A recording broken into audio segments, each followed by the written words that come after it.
Allah, il nous dit dans le Coran, si vous faites ça et vous faites ça, vous serez récompensé de paradis. Ça, c'est quand lui, il parle. Mais nous, de notre part, on ne va pas dire à Allah, oh Allah, j'ai fait la prière, je t'ai adoré, donne-moi le paradis.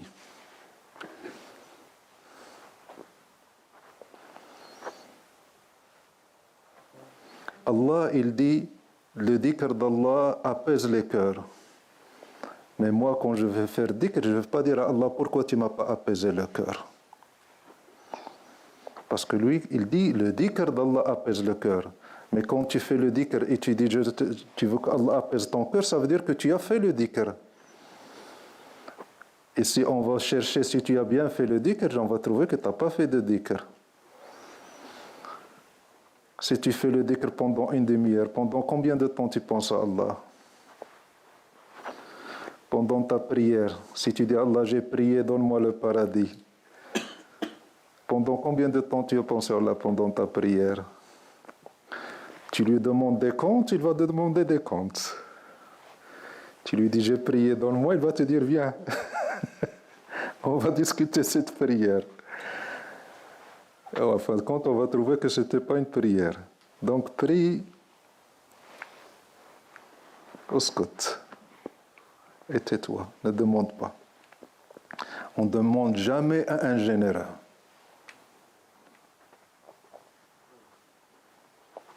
Seul un ignorant demande à un général.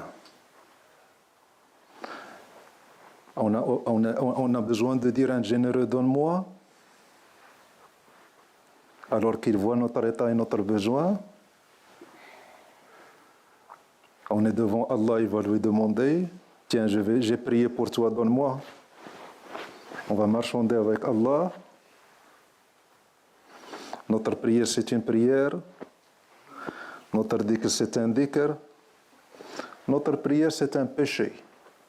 Et notre dhikr, c'est un péché, c'est une distraction. Alors, que dire de notre distraction? On veut présenter une distraction et demander à Allah, donne-moi, j'ai prié pour toi, j'ai fait ça pour toi, donne-moi. Ça fait 3 mois que je fais le dhikr, je n'ai pas le cœur apaisé. Qui t'a dit que tu as fait le dhikr? Quelle prétention. Alors, avec Allah, tu ne demandes jamais. Lui, quand il dit ça, il le dit. Il dit, priez, faites le dhikr et je vais vous récompenser. C'est lui qui parle. Mais nous, quand on parle, on dit, oh Allah, pardonne-nous.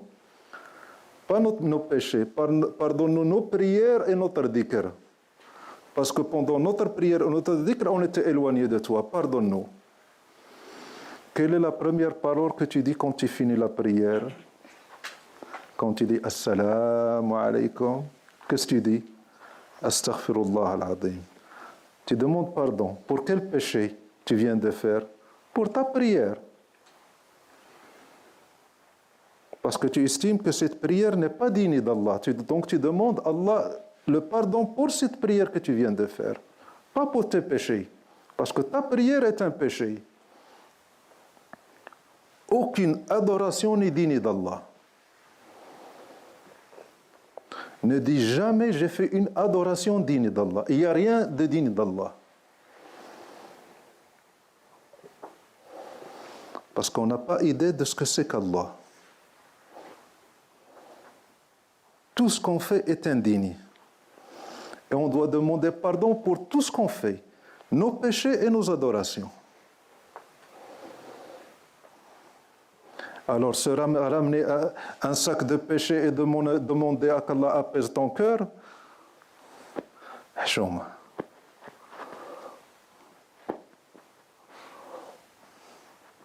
Alors, essaie de faire ce que tu as à faire. Ne compte pas sur tes adorations, compte sur sa générosité. هذا طبع اللئام. Quand quelqu'un, tu l'embauches pour un travail et qu'il le fait très mal et qu'il t'endommage ton chantier et qu'il vient demander à être payé, Estime-toi heureux que je t'ai pas amené les flics pour qu'ils te mettent en prison. Tu viens te faire payer en plus. Je t'ai appelé pour que tu m'essuies les glaces, tu as tout cassé et tu viens me faire, tu veux te faire payer. Paie-moi les glaces que tu as cassées. Non, moi j'ai nettoyé, mais ça s'est cassé. Tout seul. Paye-moi.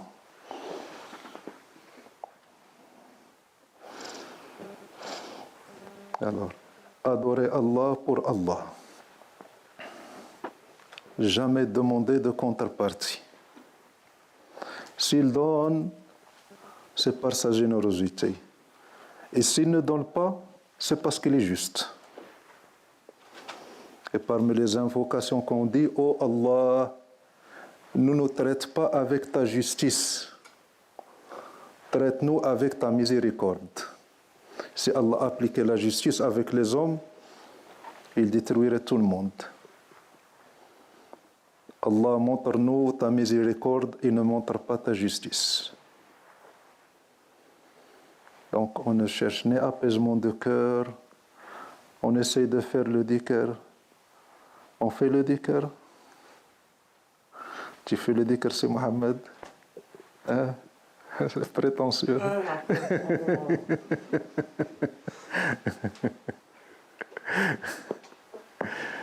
Quel dhikr. Qu'Allah subhanahu wa ta'ala nous pardonne. Qu'Allah subhanahu wa ta'ala nous pardonne. Quand on estime qu'on fait quelque chose pour Allah. Allah subhanahu wa ta'ala, dans beaucoup de versets, il dit Ya an-nasu ttaqu rabbakum alladhi khalaqakum. Adorez votre Seigneur qui vous a créé. La première des choses. Et qui vous a donné. Adorez votre Seigneur qui vous a créé. Qu'est-ce que ça veut dire vous a créé? Ça veut dire que vous lui appartenez. Vous ne vous appartenez pas, vous appartenez à Allah. Adorez votre Seigneur qui vous a créé et qui vous a donné et qui vous a élevé par sa grâce. Adorez-le. Paye-le parce qu'il t'a créé. Paye ce qu'il t'a donné. Après, demande des bénéfices. Tu es capable de lui rendre ce qu'il t'a donné?